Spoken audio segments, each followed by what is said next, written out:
So I'm a father of one. I gotta find a babysitter. I found care.com and I was blown away. Through the platform, I was able to find local and experienced candidates along with their reviews and rates, which were way more affordable than I anticipated. Care.com really put me at ease knowing that they were all required to go through a background check. If you're like me and you need to find someone reliable for your childcare necessities, check out care.com. Find the ideal sitters for your childcare needs.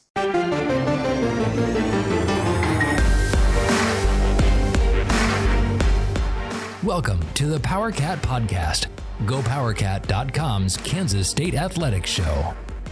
Make sure you're subscribing to our show at Apple, Spotify, Amazon, or wherever you get your podcasts. Now, from the GPC studios, here's your host, GoPowercat publisher, Tim Fitzgerald. Welcome to the Powercat Postgame Review Podcast, sponsored by Caddyshack Golf. Tim Fitzgerald, fresh back from a trip to Lubbock, Texas, and we're joined by Brien Hanley, our GoPowercat football analyst who helps us out with these pre- and postgame podcasts as Kansas State escapes Lubbock, beats Texas Tech 25-24 in a game where there seems to be plenty to discuss, and that's what we shall do on this podcast. Kansas State's now 4-3. They broke their 3-game losing streak in the Big 12 Conference this season to move to 1-3 and maybe begin anew as they prepare for TCU this Saturday at Bill Snyder Family Stadium. It is homecoming. Caddyshack Golf, wear caddy with 2 T's. Visit Caddyshack Golf for all your officially licensed golfing Willie apparel, accessories, and more. Use code GPC for free shipping on your next order. Well, Brien, what were you thinking when you watched the first, 3.5 minutes of that game and suddenly it's 14-0? Oh, man, I just thought, here we go again. I go, this could not have started worse. I just thought, it looked like it was a disaster waiting to happen. It just looked like it was a disaster. I thought the guys are going to quit. They're going to give up because their confidence is going to be shot. I didn't blame them for if they would have. I felt bad is what I felt, Tim. I was like, this is ridiculous. I just felt bad. I felt bad at the beginning. It was, it was terrible. Horrible way to start. I give kudos to Texas Tech for being prepared and really having a nice scout on Kansas State, knowing what would work very well against the Wildcats. They got to the edge, as Chris Kleiman said after the game. You got to set the edge. You can't let guys get outside of you, and they did it 2 times in a row to start the game. And after that, the defense was put in a horrible situation by the fumble and the kick return, so I don't really hang that touchdown on them. After that, I thought they really settled in and played much better, including a second half where they pitched the shutout. But let's go back to the start. Let's get through the ugly stuff because it was ugly. Brien, it was some of the worst football I've seen K-State play since Stan Parrish was here. It was that bad. That first half with all those penalties, the turnover, and just kind of they looked disoriented, like they didn't know what they were doing. They looked like one of the worst prepared teams I'd ever seen. And I was dismayed. I guess that's the perfect word. I was like, how is this happening? Because I know Chris Kleiman's a good coach. I know these are good coaches. And I know this team, I've seen this team this season play at a fairly high level. But boy, confidence is a huge thing. They had lost most of their confidence. Their mojo was gone, as Austin Powers would say, and they needed to refine it. But that first half, oh my goodness. Your general thoughts, particularly on the penalties and mistakes. Yeah, well, basically, I just thought that when it just looked like they were just so disorganized, kind of what you said, so disinterested. It looked so bad, and just the mental mistakes. And that's why I said I thought they were going to give up, because I'm like, these guys are not into this football game. They weren't prepared. They weren't playing well, weren't playing smart. I just thought, come on, guy, you got to give effort. And that's what I thought it was in the first half. I'm like, let's just give effort. If we're going to lose, fine, let's lose. But at least go out giving the effort, showing that you care. It just didn't look like they cared in the first half, Tim. That's what was so disheartening, is it just didn't look like they cared. It really didn't. It looked like they were just going through the motions because they had better things to do. Sad but true. It's just kind of the way it felt. It looked like it was an early start, and they were just like, you know what, fine. It caught us off guard, and we'll just go out here. It's like a early morning scrimmage or something, like a practice, and just didn't give the kind of effort that you should be giving in a Big 12 football game when you're trying to save your season. Right. For the most part. It just wasn't the type of effort that I was looking for. I thought we would come out with our hair on fire, and that couldn't have been the more opposite than that. Yeah, it was, as I tweeted, it was pathetic. It really was an awful start. They gave up 215 yards to Tech in that first half. Tech ran only 32 plays. Only had the ball 12 minutes in the first half, but they were able to rack that up. Now, let's contrast that with Tech going to the halftime locker room with 215 yards. They ended with 318, so K-State held them to 103 in the second half. And I don't want to completely set aside the bad things that happened in this game, but let's try to focus on the good things, because the defense gathered itself. The offense started to find what worked as they threw the ball against the Tech defense that had been giving up the run, but apparently fixed that at the expense of their pass defense. But you got to give something to get something, I guess. K-State really played I don't want to say clean or efficient, because they still had 6 more penalties. They ended with 12. They still had another turnover, but they just looked more inspired on both sides of the ball, didn't they? Well, they did. They did. And, one thing that I've been hammering on the coaching staff the last few weeks and even into last year, is that we don't make adjustments at halftime. Well, they made a few. Yep. They made a few adjustments, and I'm like, you know what? Adjustments work. Imagine that. And it was a good thing to see. It looks like the bell went off. It's like, okay, guys, we're down. This is what's going to happen. And the one thing that I'm encouraged by, K-State didn't play well. This is not a well-played game for K-State, but they fought in the second half. They fought, and that's all we're asking for, is come out and fight. We want you to play well. Don't get me wrong, but if you're not going to play well, at least you're fighting. At least you're scrapping.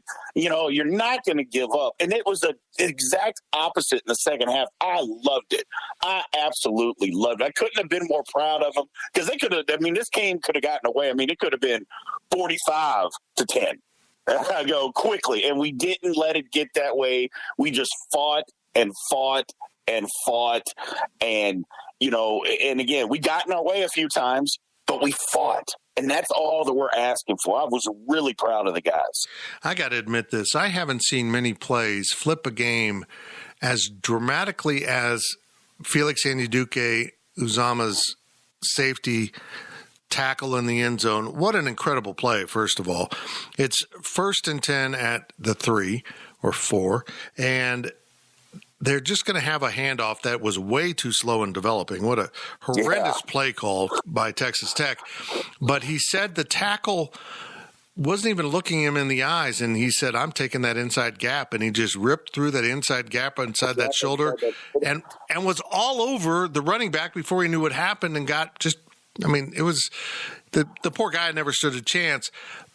But that took this game from being Tech trying to – massage the second half to win the game because K-State was stinking, to K-State was involved, inspired, and everything changed at that moment, and I was blown away by the impact of that game. It's incredible what one big play can do for a team's confidence. Absolutely. It turned it completely around. It was like the spark that they needed to get us going. It's like, okay, we're in this game. We can do some things here. We can make some stops, we can play football and win this football game. And it's like you said, things changed, and it was just on that one play. It was incredible. It was a total turnaround, because even the first time when we got the ball coming out at halftime, we didn't do anything. But a great punt, again, special teams, a great punt, downed it inside the 10, inside the 5, and then a great defensive play, and it literally turned everything around. It was I loved it. It was just like you. I've seen games turn, but never really that quickly from lifeless to, again, our hair's on fire and we're going 100 miles an hour. It was great. The defense was incredible from there on out. They ended the game with 3 sacks. They finally pressured a quarterback. Yes. He didn't like it at all. You could tell once you got a little pressure on him, he was really uncomfortable. His throwing percentages dropped drastically. You can't let these guys get comfortable, and it's exactly what K-State has done the last 2 games against Oklahoma and Iowa State. Quarterbacks have just got really comfortable and shredded you. And I understand Henry Colombi isn't nearly the quarterback of those other guys, but boy, they got to him. They got in his head, and it changed everything. It was just incredible to watch what pushing as a defense, what going on the attack can do for your entire team, and that's what this defense did. They just controlled Tech the entire second half. Well, we pressured, and it's just what you said. You get after the quarterback. You're not doing that with a 3-man line. You're just not doing that. And they got rid of it. In those situations where we needed to get pressure, we brought pressure. And then even just like at the end of the game, in passing situations, we were bringing 4 guys. You have to do that. You can't just sit back. Not in this league. You can't just sit back. And even their quarterback, again, he wasn't the greatest, but you can't just sit back and just give guys forever to throw the ball. We saw that in the first half. Guys running free because a lot of times defensive ends get pinned and they can get outside the pocket and just make these throws. And I'm just like, you have to bring more guys. You have to bring more. And they finally did, and it worked. And when you go on the attack, it will work. Again, you can give up big plays from time to time, and you will. But you are also going to create havoc. And that's what a defense is all about. Creating havoc, making the offense respond to you versus the other way around. That's how you win. Yeah, it was really fun to watch. It was, I love defense. I love when defense gets after people, not to the point where you play 9 overtimes and barely break 20 points. Wow. That's a whole other topic. But I do enjoy really well-played defense. I saw quite a bit of that when I watched the Oklahoma State-Iowa State game, a great college football game. But in this league, if you are hesitant on defense, you're toast. And Texas Tech has put up some big points at times this year. If you are uncertain about what you're doing and why you're doing it, you don't stand a damn chance. And finally, Joe Klanderman got his defense to totally buy in and start playing with the confidence. When we saw him on Thursday before the game, he didn't want to talk X's and O's. He wanted to talk confidence. He felt like the guys just didn't believe enough in themselves anymore. They had lost all their confidence from early in the season. They needed to find it again. And by God, somehow they found it in Lubbock, Texas. It was hiding there, apparently. And it really does change the context of this season, doesn't it? If K-State can start connecting the run defense to the pass defense so they both work, it's going to really make things so much easier for the Wildcats. Yes, absolutely. Absolutely. I mean, confidence is everything, especially in sports. I mean, you got a ton of confidence and you're running around and you're just playing fast and free. It changes everything. And I just think it's just what you said. I think they found it. I think they found something that they can build on. And again, it's one game, so I'm not saying that, it's just Katie Bar to the door the rest of the year. But you know what? You got to start somewhere. You got to start somewhere, and this is it. It's kind of what we talked about on the pregame. Hey, you know what? We're 3-3. It's a new season. Let's ride this thing out and see where we can get the rest of the season. We've got some winnable games. We've got some very winnable. I mean, every game the rest of the season is winnable. Obviously, there'll be some tougher ones, but this can set us up really good because, again, the way they fought in the second half, if you don't have confidence after this game, you never will have confidence. I mean, so I think it's a really good sign because I just think it's kind of what you said. You get into a lull, you keep losing, you lose. And maybe somebody in the locker room, I don't know, just said, you know what, if we're going to lose, guys, let's lose just going out there and playing as hard as we possibly can. And look what happened. We didn't. We fought and won. I love it. It was really was something. Without reading the stats off, you might be familiar with them, but without bringing in the stats into it, what did you think of Skylar Thompson's performance? I thought it was great. Here's the thing. They didn't let us really run the football, although, like you said, I thought that was going to be what we were going to do, is just run it down their throat, because they had allowed teams to run the football. Yeah. I thought he played well. He had some tendencies. Again, he ran out of the pocket a few times where he didn't have to. It looked like he got hurt. I have no idea why we keep calling. If he's hurt, like we think that he is, we got to stop with this quarterback run game. I know it's a part of the offense, and I know our offense is better. But if he's not in there, our offense is horrible. Yep. So you just got to eliminate that. So I thought he played great. I think that he got guys involved. He was making the right reads. He was making good throws. I thought he played a really good game, Tim. I really did. Yeah, he was a little bit off target at the start of the game. And, in fact, he threw something out into the flat that luckily he was off target, because if he'd thrown a strike to his receiver, it was going to be a pick six. But by the end of the game, he was just putting the ball where his receivers could catch it. 24 of 30. He completed 80% of his passes for 296 yards and a touchdown. This game, he really grew up. And I'm not playing great, but I'm going to persist. I'm not going to let it get into my head. And I honestly don't remember many games where Skylar started off shaky and then really kicked it up a notch. I mean, I guess the last time he might have done that would have been, what was it, his sophomore season down at Texas Tech, when he rallied the team, came back off the bench, when he kind of did the same thing. But he has really grown into a leader, and this team just kind of responded around a few defensive guys and Skylar. It was good to watch, but as we get into the second half after this break, boy, they have lots to work on, but they have lots of opportunities ahead of them, and I'm excited to see what happens Saturday, 2:30 against TCU.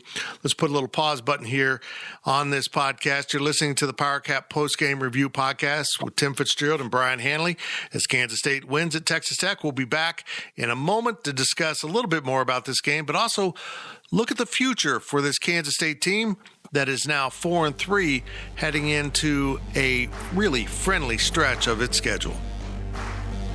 GoPowercat.com's Powercat Podcast continues after this short break.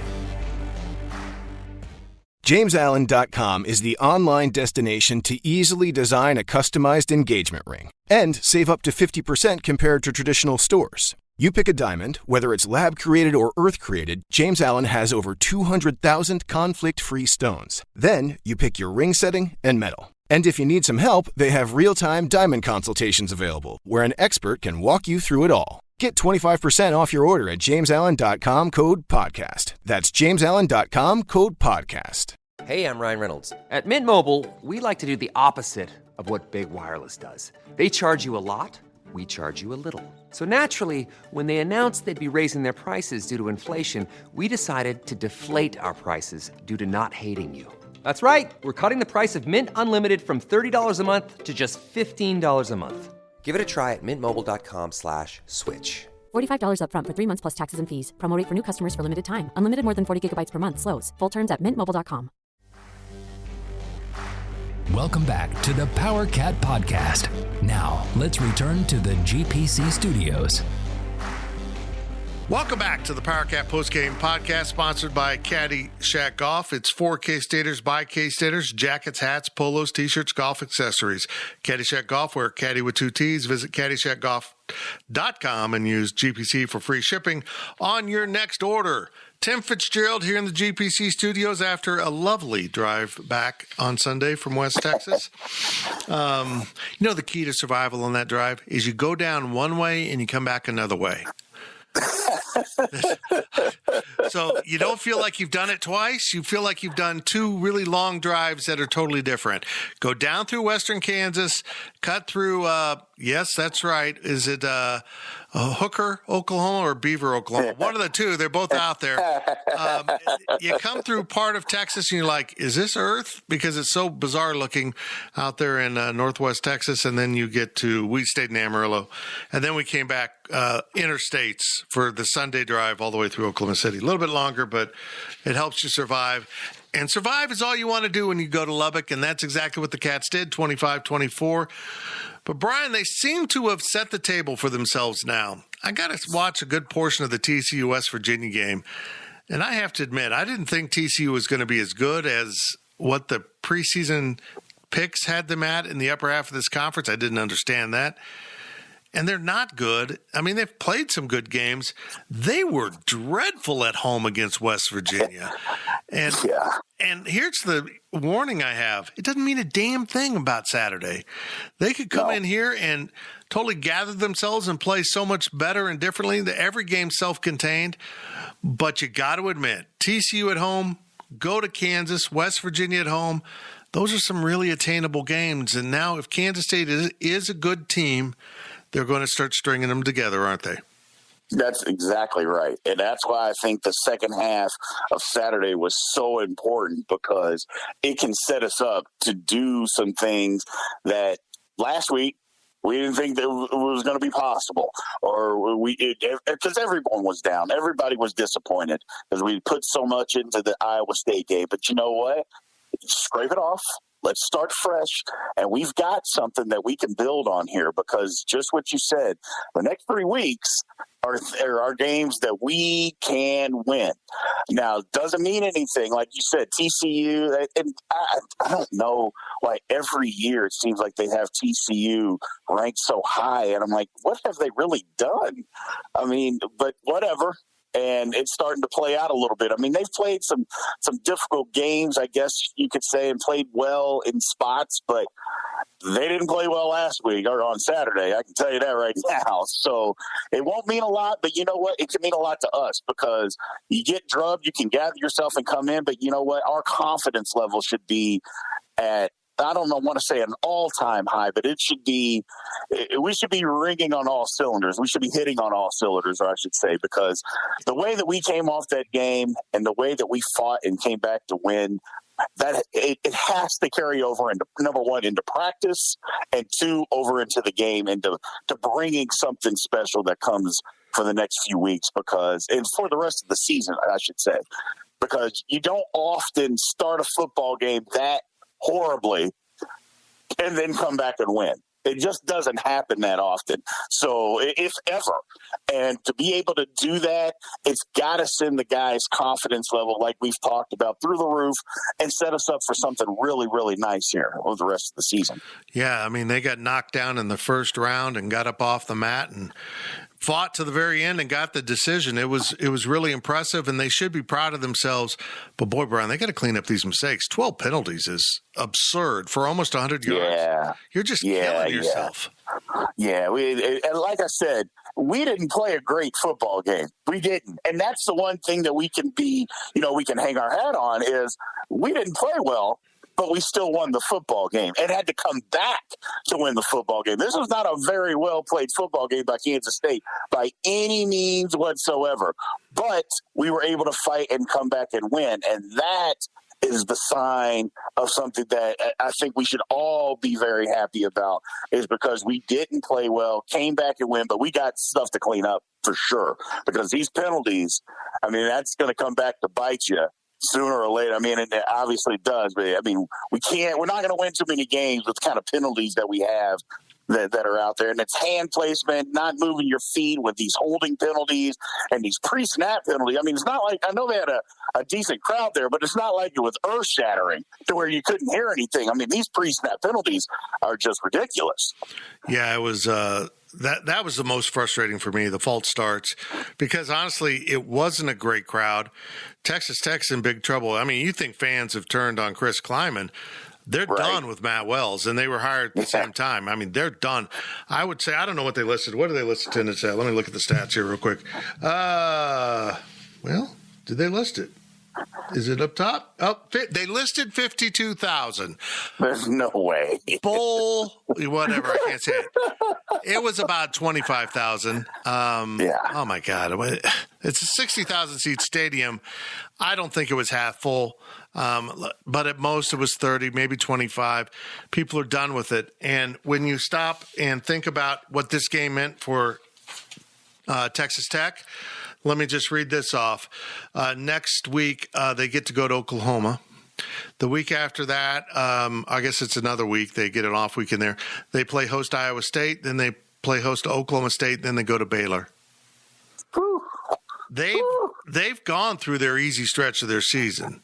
That included winning at West Virginia and winning at Kansas. Ironically, they have 2 road wins, and now they've lost both of their home games, and they've also lost at Texas, as you mentioned earlier.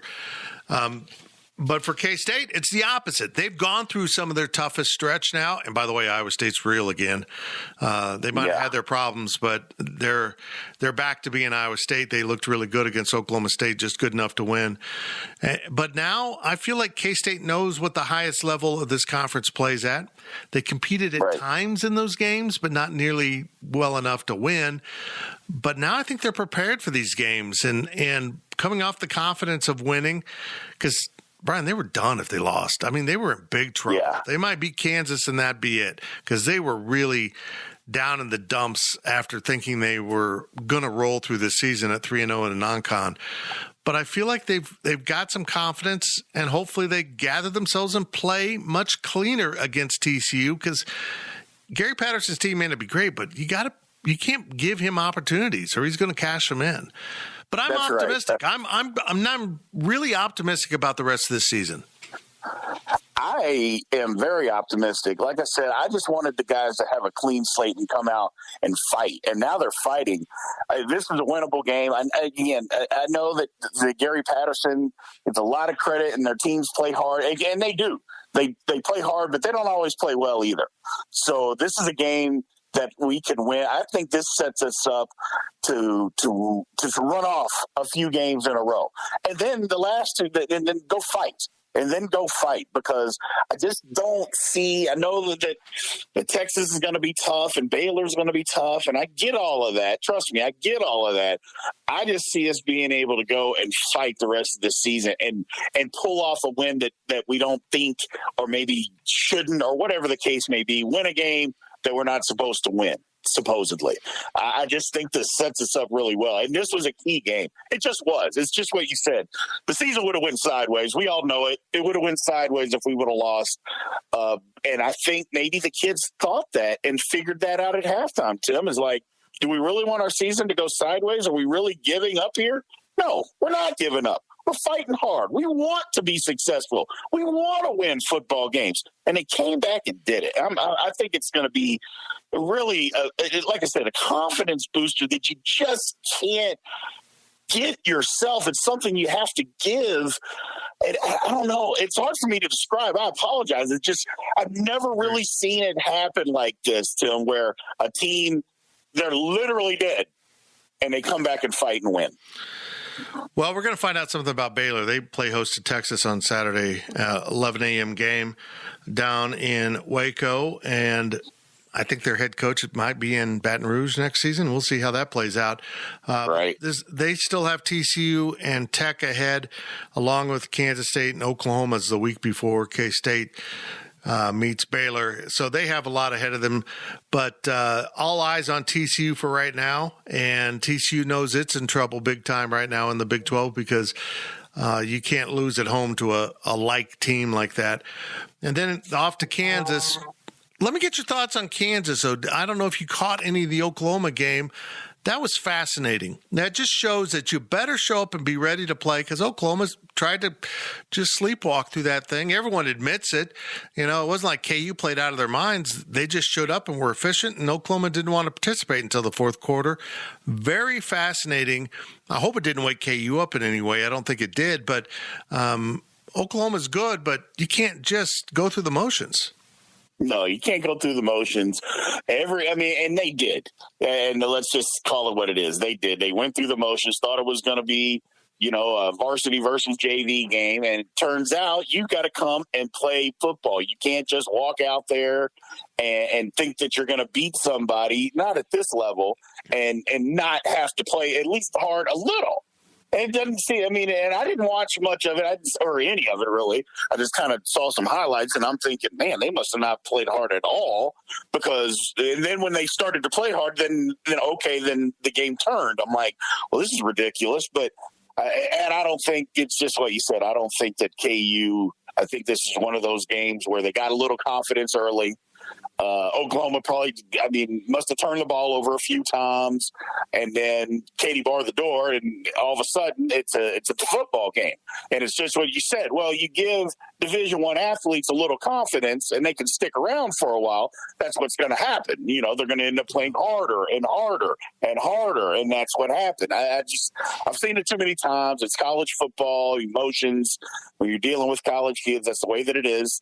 Well, and almost at any level, but especially at the college level. So I think that's all that basically was. But it just goes to show you that OU's not at the level that OU thinks that they are, Tim. That's what it is, because a real OU team could have just rolled out there and blown the doors off of KU. And they did not. And that lets you know, at least for me, that lets me know that OU is not what they think they're not that good to just be able to roll out there and roll them. They're just not the team that they believe that they are. Nope. They certainly seemed like they are capable of letting a team come in and upset them. They just, that's right.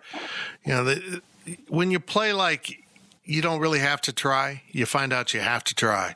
And that's right. That's what happened to them. But I am fascinated by KU because that's a game in 2 weeks for K-State in Lawrence. Maybe they'll invite everyone to come into the stadium for the fourth quarter like they did Saturday. Oh, my goodness. It was just so weird. The whole thing was weird. But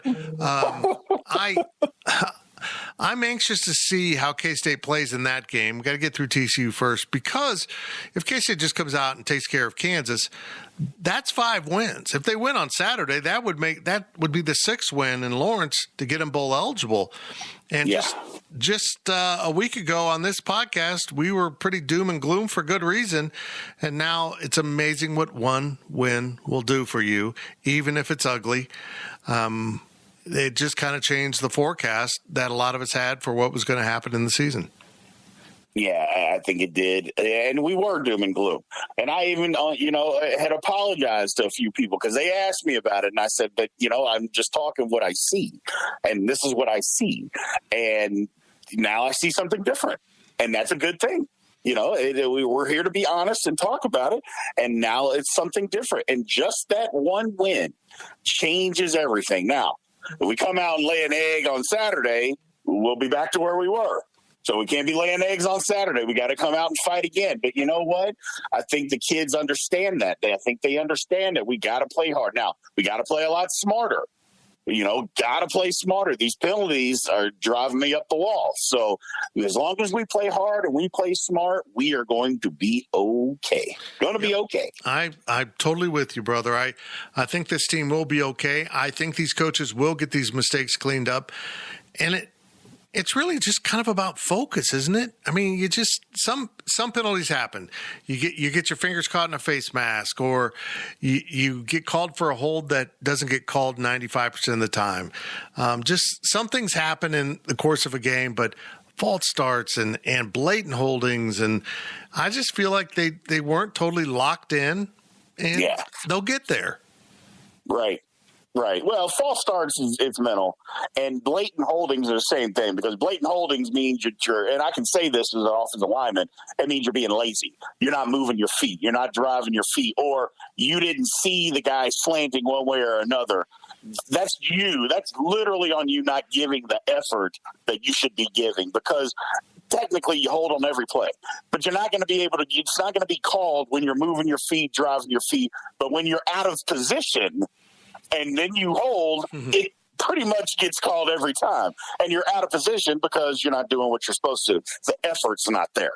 And that's basically what it is on holding. The false starts, I literally want to break my television every time I see a false start because it's absolutely offense and defense. Offense and defense. I literally want to break my television because on defense, you're literally looking at the ball. You're not even supposed to hear a snap count. And on offense, you know what the snap count is. Just don't move until you hear it. And I'm not saying guys are perfect. None of us are. But at the same time, you just can't make those kind of mistakes. God, I'm so glad you didn't actually break your TV because you'd have been on your sixth TV by the end of the game. Oh, man. Oh, it was terrible. Terrible. I know. It was frustrating. It was awful. And I'm going to be really blunt here. It reminded me of Stan Parrish football way too much in that first half. And then you saw them, that tackle for loss for the safety, just, it's like the whole team went, we're good again. Yep. I mean, it's incredible, and it was fun to watch. I was really happy for the coaching staff and for the players. This is a really good group that's representing everyone's alma mater, and they should be proud of that. But boy, winning is so much better than losing, and let's hope they can string it together for homecoming on Saturday at Bill Snyder Family Stadium with the Horned Frogs as Gary Patterson gets to come home to his alma mater to play what might be a really big game for him. Do you think he's in trouble at all? I don't know that he's in trouble, but I think that the rumblings are starting to get there because I think they had a really good team when they were at the Big 12, and the Big 12 was a little down. And now that things have kind of leveled off, I mean, they haven't really done much, Tim. And I think he's a good coach, but I mean, they haven't done much. And when you haven't, when I always talk about this is that Texas was down, so you were able to get other players. How Baylor became good. How TCU became good. A&M was down, so you were able to get guys. Well, now that they're not getting those same guys, now it's like, okay, well, you're not as good. Are they going to put up with it? Because TCU was pathetic before he got there. I'm not saying they were a horrible program, but they were not anywhere near the kind of program that they were before he got there. So do people lose sight of that and just think, well, you know what, we've been so good, from where we were, we just keep it? Or do they think that they deserve better? I think it's the latter, or I take that back. I think it's the first, where I think people are thinking, you know what, I think we should just mellow out, let it ride out. Because, I mean, how much longer is he going to coach anyway? I mean, let's just be honest about it. I mean, he's not going to coach another 15 years. He's just not going to do that. So I think they're just, hey, you know what? He's got it this far. Let's let the guy coach. We're still competitive. It's not that they're not competitive, but they're just not winning as much. I don't think he's in trouble. And he shouldn't be in trouble, but you never know what somebody's, a booster's thinking. Yeah, I mean, if a certain big money guy calls up the AD, you just never know. But I'd find it hard to believe they would turn on him, because it's not like he's losing. He's just kind of hanging in the middle right now. But Correct. It does kind of feel like some of the stuff Bill Snyder went through. What really shocks me about TCU on Saturday is how bad the defense was, because that's his bread and butter. And the defense was pretty dreadful, particularly against the run. West Virginia early in that game, when we were listening on the ride, because we stayed in Amarillo, so we were listening to that game first half, they're just running right up the middle at TCU, chunking off yardage. I think State will try that. They couldn't stop them. I was watching some of the game, and it was just, they were just getting downhill fast, running off tackle plays in between. It was just okay. And just kind of what you said, you never seen a Gary Patterson defense kind of get shredded. You have obviously from time to time, but they're usually pretty good against the run. That's kind of their bread and butter. We're not going to let you run the football. Well, West Virginia got whatever they wanted running that football, especially in the first half, and it was bad. And I'm like, well, I believe K-State can do those same type of things because, K-State can run the football. I know teams are taking it away, but I think with the way that our passing game has come along here a little bit, they can't just stack the line against the run, or our quarterback is going to throw the ball over their head. And I like what's happening. I think we're going to be able to run it, though, just because our line is that good. I agree. We have lots to talk about later in the week when we do the pregame podcast for K-State and TCU. But this wraps up this edition of the Postgame Review Podcast. Kansas State wins 25-24 at Tech. A very strange game, but one the Wildcats won to get to 4-3 on the season, and we'll see if they perpetuate that next Saturday at Bill Snyder Family Stadium at 2:30 game against the Frogs. Brien Hanley, thank you very much for your time. Thank you. I appreciate it. This has been the Powercat Postgame Review Podcast. We appreciate you listening. Make sure you listen to our questions podcast later this week. And as I mentioned, we'll have a pregame podcast on Thursday. So you have it for a good 2 days before the Cats and the Frogs meet at Bill Snyder Family Stadium for a little purple on purple violence. Thank you for listening to the Powercat Podcast. Make sure you're subscribing to our show at Apple, Spotify, Amazon, or wherever you get your podcasts. Powercat Podcast, all rights reserved, GoPowercat.com.